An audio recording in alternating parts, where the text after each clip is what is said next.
성경 말씀은 사도행전 14장의 말씀입니다. 15절에서 18절까지 한 절씩 교독하겠습니다. 제가 먼저 읽습니다. 이르되 여러분이여 어찌하여 이러한 일을 하느냐?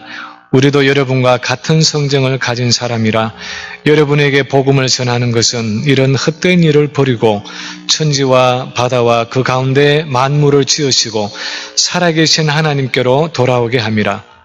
하나님이 지나간 시대에는 모든 민족으로 자기를 길들어가게 방임하셨으나 그러나 자기를 정언하지 아니하신 것이 아니니 곧 여러분에게 하늘로부터 비를 내리시며 결실기를 주시는 선한 일을 하사 음식과 기쁨으로 여러분의 마음에 만족하게 하셨느니라 하고 이렇게 말하여 겨우 무리를 말려 자기들에게 제사를 못하게 하니라. 아멘. 제가 사는 곳에서 한 5분 정도 떨어진 곳에 공원이 있습니다. 근데 그냥 공원이 아니라, 그냥 파크이 아니라, 영어로 farm park이라 그렇게 부르는데, 말 그대로 농장이 있는 공원이다 하는 의미입니다. 그야말로 거기에는 아주 오래된 농장이 있습니다. 이 barn, 헛간도 있고요. 헛간이라 그러죠. 그 다음에 이 탑처럼 올라가 있는 사일로도 있습니다. 그리고 여러 창고들도 있는데요. 그 모든 건물들이 굉장히 큰 옥수수밭과 콩밭에 둘러싸여 있습니다. 그 옥수수밭과 콩밭이 얼마나 넓은지 조금만 과장을 하면 이 끝에서 저 끝이 잘 보이지 않을 정도로 넓은 이 옥수수밭과 콩밭이 있습니다. 그 팜팍을 한번 둘레를 다 전체를 걸으려면 아마도 한 1시간 반에서 2시간이 걸려야 걸을 수 있는 그런 큰 이 농장이 있는 밭입니다. 근데 그렇게 큰 옥수수밭과 콩밭을 지난 주간에 추수를 했습니다. 그 옥수수밭을 추수하는 것은 제가 한번 보고 싶었는데 보질 못했습니다. 근데 지난주에 한번 갔더니 옥수수밭은 추수가 다 끝났고 콩밭을 추수하고 있었습니다. 저는 한국에서 아버님이 농사를 지으셨기 때문에 콩 추수하는 것을 많이 옆에서 보기도 하고 같이 해본 적도 있습니다. 콩을 다 이제 여물어서 마른 콩을 이 포기채 뽑아서 멍석에다가 콩을 다 모아놓고 거기다가 도립개를 가지고 막 때려서 이제 콩을 다 떨어내죠. 그러고는 그 이제 마른 나무를 다 걷어내고 그 밑에 떨어져 있는 콩을 다 채로 그렇게 이 바람에다가 걸러내서 콩은 가마니에 담고 껍질은 다 버리고 그런 식으로 우리 한국에서는 추수를 했죠. 기억이 나십니까? 혹시 시골에 사셨으면 그렇게 콩을 추수하는 것을 보셨을 것입니다. 근데 이 미국 사람들은 이렇게 넓은 이 콩밭을 어떻게 추수를 하나 한번 봤더니 굉장히 그 긴 이 트랙터 같은 것인데요. 불도저의 앞에 대는 것처럼 긴 것이 있습니다. 그래서 불도저가 마치 미는 것처럼 이 콩밭을 막 밀고 가면서 콩을 잘라서 그 안에다가 집어넣고 그래서 이 트랙터에 콩이 가득 차면 트럭이 있는 데서 그 연통 같은 게 나와서 이제 그렇게 걷어대는 콩을 트럭에다가 싣습니다. 그렇게 이 대놓은 트럭에다가 가득 쏟아놓고 다시 또 콩밭으로 가서 트랙터가 밀고 가는 그런 모습들을 보았는데 기계로 이 콩을 추수하는 것은 처음 보았기 때문에 굉장히 인상적이었습니다. 옛날에 한국에서 추수를 하던 생각도 나면서 정말 이 가을이 추수의 계절이구나 하는 실감이 몸에 이렇게 와 닿는 그렇게 느낄 수가 있었습니다. 여러분은 아마 그렇게 추수하는 모습들을 직접 보지는 못했다고 하더라도 여러분이 이 가을에 슈퍼마켓에 가든지 아니면 무슨 이 정션 같은 데 가서 농장에서 갓 나와 있는 그런 채소나 과일들, 잘 익은 호박이나 울긋불긋한 그런 과일들을 보면은 이 가을이 결실과 추수의 계절이라는 것을 여러분이 실감할 수 있을 것입니다. 이 결실의 계절을 맞으면서 우리는 여러 가지 생각을 할 수 있습니다. 어떤 분들은 이 가을을 보내면서 올 한 해가 벌써 이렇게 다 갔구나. 올 한 해에 뭘 하느라고 이렇게 빨리 갔나. 이렇게 생각하는 분도 있을 것이고, 이제 겨울이 곧 올 텐데 내가 몇 번 이렇게 가을과 겨울을 보내면 이제 나도 하나님 앞에 갈 날이 얼마 남지 않았구나. 뭐 이런 생각도 하실 수 있고 아마 여러 가지 생각들을 하실 것입니다. 그런데 오늘 본문에 나오는 사도 바울은 이런 추수와 수확의 모습들을 가지고 하나님을 생각했습니다. 오늘 본문에 보면 이런 추수와 수확, 이 결실의 뒤편에 보이지 않는 하나님의 손길을 이 바울이 생각을 했습니다. 사실 오늘 우리가 같이 읽은 이 본문은 바울이 했던 설교였습니다. 지금의 터키 지역인 이 루스드라라는 곳에 바울이 자기 동역자인 바나바와 함께 전도 여행을 갔습니다. 그래서 이 루스드라라는 곳에서 남에서부터 다리를 쓰지 못하는 안전뱅이를 한 사람 고쳤는데 그 지역의 사람들이 바울이 이 안전뱅이를 고치는 것을 보고 야, 이거 하늘에서 신이 내려왔구나. 신이 사람 몸을 입고 내려왔다. 그렇게 하면서 바울과 바나바에게 제사를 드리려고 했습니다. 그때 바울이 이 사람들을 말리면서 여러분, 나는 여러분과 똑같은 사람입니다. 그렇게 말하면서 했던 설교가 바로 오늘 우리가 읽은 이 본문 말씀의 설교입니다. 바울은 이 설교에서 성경에 나오는 하나님의 모습을 세 가지로 설명을 하고 있습니다. 첫 번째, 오늘 이 바울이 본문에서 말씀하는 이 하나님의 모습은 오래 기다리시는 하나님의 모습입니다. 아주 오래도록 기다리시는 하나님의 모습입니다. 16절을 보면 하나님이 지나간 세대에는 모든 민족으로 자기들의 길들을 가게 방임하셨으나 그렇게 말하고 있습니다. 여기에서 지나간 시대 하는 것은 많은 사람들이 하나님을 믿지 않던 그 구약 시대를 말하고 있습니다.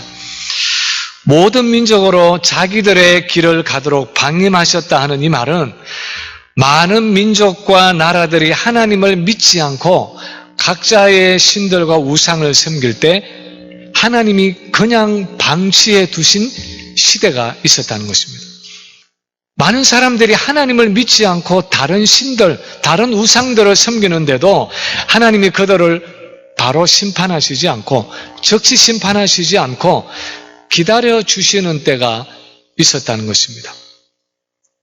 예를 들어서 만약에 이것을 추수와 결실이라는 측면에서 본다면 하나님은 우리 인류 역사 속에서 수천 년 동안 어느 나라나 어느 민족에게나 추수와 결실기를 허락해 주셨습니다. 그래서 예수를 믿는 사람이나 예수를 믿지 않는 사람이나 똑같은 햇빛을 주시고 똑같은 비를 주시고 똑같은 이슬을 주셔서 모든 사람들이 밭에서 농작물이 자라고 꽃이 피고 열매를 맺을 수 있도록 하셨습니다. 하나님은 예를 들어서 이스라엘에 있는 유대 사람들에게는 햇볕과 빛을 주시고 또 예수를 믿는 사람들에게는 그렇게 비를 내려주셔서 농작물이 자라게 하시고 불신자들이 예수를 믿지 않는 그런 땅에는 비를 내리지 않고 햇빛을 주시지 않는 그런 식으로 하시지 않았습니다. 예전에 우리 한국의 조상들도 예수를 믿지 않던 그 시대에도 하나님이 비를 내리고 햇빛을 주시고 또 이슬을 주셔서 풍년을 주시던 그런 모습으로 모든 사람들에게 하나님이 추수와 결실기를 주셨습니다. 그래서 오늘 이 본문에서 바울이 부각시키기 원하는 것은 하나님을 알든지 모르든지 예수를 믿든지 믿지 않든지 모든 사람에게 하나님은 오래도록 인내하시면서 기다리셨다 하는 것입니다. 성경을 보면 하나님은 인내하시는 하나님, 아주 오래 참으시고 기다리시는 하나님으로 나타나 있습니다. 그 대표적인 예가 예수님의 비유 가운데서 이 탕자의 비유, 아들이 집을 나가고 나서 그 아들을 기다리는 아버지의 모습이 나타나는 예수님의 한 이야기가 있습니다. 그 이야기에 보면 한 아버지에게 두 아들이 있었습니다. 근데 요즘도 큰아들보다는 좀 둘째 아들이 대체로 그렇듯이 이 둘째 아들에게 좀 방랑기가 있었습니다. 그래서 아버지를 졸라서 아버지가 돌아가셔야 받을 수 있는 유산을 미리 당겨서 받았습니다. 그리고 자기 몫을 챙겨가지고는 아버지를 떠나서 먼 나라로 가서 자기 마음대로 그 돈을 다 허랑방탕 술 마시고 뭐 놀면서 그렇게 다 탕진해버렸습니다. 그리고 나서는 나중에 돈이 한 푼도 없어서 남의 집에서 돼지를 치는 그런 일을 하는데 배가 나중에는 너무너무 고파서 이제 다시 아버지가 계시는 집으로 돌아가기로 했습니다. 그런데 예수님의 이야기 중에서 중요한 것은 이 아버지는 그렇게 아버지의 재산을 미리 가지고 가서 다 탕진해버린 아들을 미워하지 않고 날마다 기다렸다는 것입니다. 아주 오랫동안 기다렸다는 것입니다.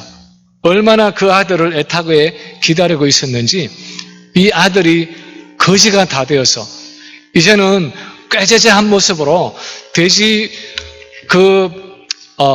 우리에서 뒹굴던 모습으로 꾀죄죄한 모습으로 다 떨어진 남루한 옷을 입고 딴 사람처럼 그렇게 나타났는데도 이 아버지는 날마다 동구 밖에 서서 우리 아들이 언제 오나 그렇게 기다리고 있다가 이 아들이 오는 것을 보고 아주 멀리서부터 자기 아들인 것을 알아보았습니다.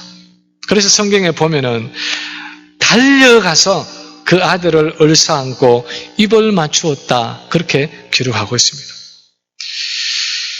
이 아버지는 참 오랫동안 집을 나간 그 불효막심한 아들을 애타게 기다리고 있었습니다. 그런데 성경은 하나님을 이 집 나간 아들을 기다리는 이 아버지의 모습에 비유하고 있습니다. 이렇게 불효막심한 아들을 잊어버리지 않고 한결같이 기다리고 또 기다리던 오늘도 기다리고 어제도 기다리고 내일도 기다리는 그렇게 기다리던 그 아버지의 모습은 바로 하나님의 모습과 같다고 말씀하고 있습니다. 성경은 하나님을 자기를 반역하고 떠나간 그 죄인들을 그렇게 오래 참고 기다리시는 분으로 묘사하고 있습니다. 베드로후서 3장 9절을 보면 이렇게 기록하고 있습니다. 주의 약속은 어떤 이들이 더디다고 생각하는 것 같이 더딘 것이 아니라 오직 주께서는 너희를 대하여 오래 참으사 아무도 멸망하지 아니하고 다 회개하기에 이르기를 원하시느니라. 디모데전서 2장 4절은 이렇게 말합니다. 하나님은 모든 사람이 구원을 받으며 진리를 아는 데 이르기를 원하시느니라. 하나님은 할 수만 있으면 모든 사람들이 다 구원을 얻도록 아무도 멸망하지 않고 다 회개하도록 오래 참고 기다리시는 분이라는 것입니다. 하나님은 그렇게 저와 여러분을 오랫동안 기다려주셨습니다. 그래서 우리가 오늘날까지 이 하나님의 은혜 가운데서 살고 있는 것입니다. 두 번째로 또한 이 본문에서 나타내는 하나님은 추수와 결실을 통해서 우리에게 기쁨과 만족을 주시는 하나님의 모습입니다. 17절에 보면 바울이 이렇게 설교합니다. 우리 한번 17절을 같이 한번 읽겠습니다. 사도행전 14장 17절을 다시 한번 같이 읽습니다. 그러나 자기를 증언하지 아니하신 것이 아니니 곧 여러분에게 하늘로부터 비를 내리시며 결실기를 주시는 선한 일을 하사 음식과 기쁨으로 여러분의 마음에 만족하게 하셨느니라 하고, 자기를 증언하지 아니하신 것이 아니니 하는 이 말은, 많은 사람들은 마치 하나님이 계시지 않는 것처럼, 많은 사람들은 마치 하나님이 내 삶 속에 조금 더 역사하시지 않는 것처럼 그렇게 생각해 왔을지 모르지만, 그러나 사실은 그렇지 않다는 것입니다. 오히려 하나님은 아주 분명하게 자기를 증거하셨다는 것입니다. 우리 국어 시간에 부정 플러스 부정은 뭐죠? 강한 긍정입니다. 하나님이 자기를 증언하지 아니하신 것이 아니니 하는 이 말은 하나님께서 아주 분명하게 자기를 증거하셨다는 것입니다. 어떻게요? 하늘부터 비를 내리시며 결실기를 주시는 선한 일을 하셔서 여러 가지 음식과 기쁨으로 우리의 마음을 만족하게 해 주셨다.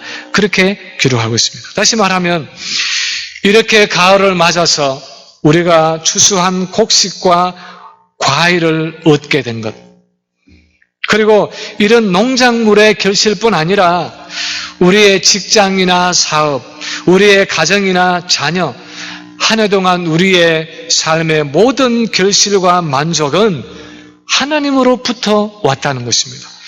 하나님께서 우리에게 모든 기쁨과 만족을 주셨다는 것입니다.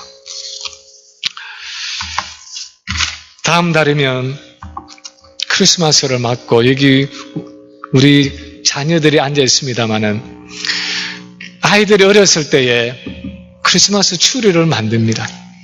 그리고 그 크리스마스 추리에다가 아이들에게 줄 선물을 양말에다가 담아서 그 추리에다가 주렁주렁 담아 놓습니다. 아이들이 평소에 가지기를 원했던 그런 물건들, 그리고 엄마 아빠가 평소에 주기를 원했던 그 물건들을 아이들이 자는 시간에 몰래 크리스마스 추리에다가 양말에 넣어서 그렇게 걸어 놓습니다. 그러면 아이들이 자고 일어나서 크리스마스 아침에 제일 먼저 달려가서 그 추리에 내 선물이 뭐가 들어있는가, 그래서 그 선물을 열어보고 좋아하면서 엄마 아빠에게 달려가서 고맙다고 그렇게 안깁니다. 그렇게 선물을 추리에다가 주렁주렁 그렇게 걸어놓는 그것은 부모가 자녀들에게 얼마나 관심이 있고 얼마나 자녀들을 사랑하는지를 나타내 보여주는 것입니다. 마찬가지로 우리가 이 가을을 맞아서 나무에 주렁주렁 달려있는 그 과일들을 본다면, 그 과일들 속에서 하나님이 우리를 얼마나 사랑하시는가 하는 것을 그 속에서 볼 수 있어야 한다는 것입니다. 우리 한국에서처럼 가을이 되어서 이제는 황금빛으로 넘실거리는 그렇게 풍요로운 그 곡식들, 그 논밭을 본다면 그것이 우리를 향해서 주시는 그 하나님의 은혜, 하나님의 은총이라는 사실을 깨달아야 한다는 것입니다. 지금도 우리가 운전을 하면서 가다가 보면은 그 길가에 농장 같은 그런 곳에 내어놓은 호박들, 아주 잘 익은 호박들을 보면서 이야, 정말 하나님은 우리를 저렇게 사랑하시는구나. 하나님의 그 사랑하신다는 음성을 들을 수 있어야 하는 것입니다. 호박이 크면 클수록, 정말 이 미국에는 정말 큰 호박들이 있더라고요. 큰 호박일수록 정말 우리를 너무나 사랑하신다는 그 하나님의 큰 음성을 들을 수 있어야 하는 것입니다. 우리가 가지고 있고 우리가 누리고 있는 이 모든 것들이 우리를 향하신 하나님의 사랑의 선물이라는 사실을 깨달을 수 있어야 한다는 것입니다. 사실 그런 많은 선물들 중에서도 하나님 우리에게 주신 가장 큰 선물은 예수 그리스도라는 선물입니다. 그분은 하나밖에 없는 자기 아들을 우리를 위해서 십자가에 내어주셔서 우리의 모든 죄를 다 용서하시고 그분의 자녀로 삼아주시는데 누구든지 마음을 열어서 이 하나님의 용서와 사랑을 받아들이기만 하면 하나님이 주시는 그 구원을 얻을 수 있다는 것입니다. 하나님은 십자가에 못 박히신 그 예수 그리스도를 통해서 보아라, 내가 너희를 이렇게 사랑하지 않느냐, 내가 너희를 이만큼 사랑하지 않느냐, 그렇게 하면서 자기의 사랑을, 하나님의 그 가슴 속에 있는 사랑을 우리에게 나타내 보여주신 것입니다. 세 번째로 오늘 이 본문에서 또한 우리에게 보여주시는 하나님의 모습은 헛된 것을 버리고 돌아오라고 부르시는 하나님의 모습입니다. 15절에 보면 바울이 이 설교를 하고 있는 목적을, 그 이유를 말하고 있습니다. 이런 헛된 일을 버리고 천지와 바다와 그 가운데 만물을 지으시고 살아계신 하나님께 돌아오게 함이라, 그렇게 말하고 있습니다. 여기서 헛된 일, 이런 헛된 일을 버리고 할 때 헛된 일을 하는 것은 그들이 지금까지 하고 있던 우상을 섬기는 일이었습니다. 우상의 특징은 그 안에 영적인 실체가 없다는 것입니다. 그래서 그 우상을 섬기는 일에는 아무런 열매가 없고 실제로 아무런 도움도 얻지 못한다는 것입니다. 그래서 그것을 오늘 본문에서는 헛된 일이라 그렇게 부르고 있습니다. 그런데 오늘도 많은 사람들이 이런 헛된 우상 숭배를 하고 있습니다. 어떤 이들은 돈을 그렇게 우상처럼 섬깁니다. 어떤 이들은 명예를 그렇게 우상으로 섬깁니다. 또 어떤 이들은 권력을 그렇게 섬깁니다. 또 어떤 사람들은 이 땅의 쾌락을, 이 세상의 쾌락을 그렇게 섬깁니다. 그런데 결론은 다 마찬가지입니다. 헛되다는 것입니다. 솔로몬이라는 왕이 이 땅에서 부귀영화를 다 누려놓고 누려보고 나서 하는 이야기가 전도서에 보면은 헛되고 헛되며 헛되고 헛되니 모든 것이 헛되도다, 그렇게 고백한 것처럼 사람들도 마지막에는 모두가 다 헛되다, 그렇게 고백하고 있습니다. 그런데 바울은 오늘 본문에서 그 헛된 일을 버리고 천지와 바다와 만물을 지으신 그 살아계신 하나님께로 돌아오라, 그렇게 말씀하고 있습니다. 우상과 달리 하나님의 특징은 그분은 천지를 만드신 창조주가 되시고 살아계신 분이라는 것입니다. 그분은 실제로 우리를 도울 수 있는 분이고, 사실 지금까지 우리의 삶은 하나님의 도우심으로 이루어졌다는 것입니다. 내 힘으로 모든 걸 이룬 것 같지만, 그러나 실제로 내가 이 모든 음식을 먹고 내가 이 모든 것을 가지고 누리고 오늘날까지 오게 하신 것은 바로 하나님이었다는 것입니다. 우리에게 생명을 주시고 우리에게 건강을 주시고 우리에게 아름다운 가정을 주시고 우리에게 귀한 자녀들을 주시고 우리에게 직장을 주시고 우리에게 모든 것을 다 주셔서 우리의 마음속에 기쁨과 만족을 누리도록 하신 분은 바로 하나님 자신이라는 것입니다. 그러므로 그 하나님께로 돌아오라는 것입니다. 여기서 돌아온다 하는 말은 마음을 돌린다, 마음을 전환한다, 방향을 전환한다 하는 뜻입니다. 마치 햇빛을 등지고 있다가 그렇게 따뜻한 햇빛이 비치는데도 햇빛과 돌아서 그렇게 등지고 있다가 이제는 등을 돌려서 햇빛을 바라보라는 의미입니다. 햇빛 아래로 나오라는 의미입니다. 하나님을 하나님으로 인정하고 그분을 예배하고 그분을 찬양하라는 의미입니다. 하나님이 내 인생의 모든 것을 주셨고 하나님이 내 삶의 모든 것을 하셨다는 것을 이제는 인정하라는 것입니다. 이 추수감사절을 맞아서 우리가 해야 하는 가장 중요한 감사가 어떤 감사입니까? 내가 가진 것, 내가 먹는 것, 내가 입는 것, 내가 사는 곳, 내 직장, 내 생명, 내 건강, 나의 생명까지도 모든 것을 하나님이 다 주셨다 하는 그 사실을 고백하는 것입니다. 그리고 그분께로 가까이 나아가는 것입니다. 그분께로 마음을 돌리는 것입니다. 내가 원하는 대로 살아가던 그 삶을 이제는 하나님이 원하시는 모습으로, 하나님이 원하시는 삶으로 돌이키는 것입니다. 아마 여러분이 잘 아실 텐데 한국이 낳은 석학이라고 말하고 이화여대에서 교수로 가르쳤고 초대 문화부 장관을 지냈던 이어령 교수라는 분을 여러분이 아실 것입니다. 이 이어령 교수는 기독교를 많은 종교 중에 하나라고 생각을 해왔습니다.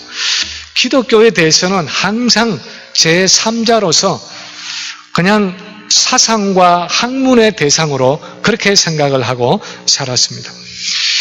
그렇게 평생을 살아오던 그분이 지금으로부터 약 10년 전, 그러니까 그분의 나이가 73세에 되던 해에 그렇게 늦은 나이에 예수님을 믿고 세례를 받게 되었습니다.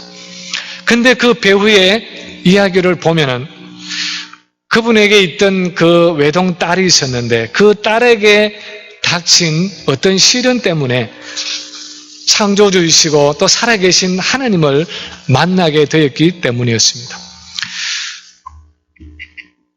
그 딸은 LA 지역에서, 이 미주에 있는 LA 지역에서 변호사로 그리고 검사로 일하고 있다가 갑상선 암이 걸렸습니다.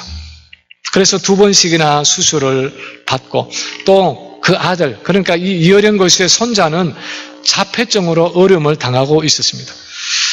그런데 설상가상으로 이어령 교수의 딸이 망막과 눈동자가 분리되는 그런 병으로 갑자기 실명을 하게 되었습니다.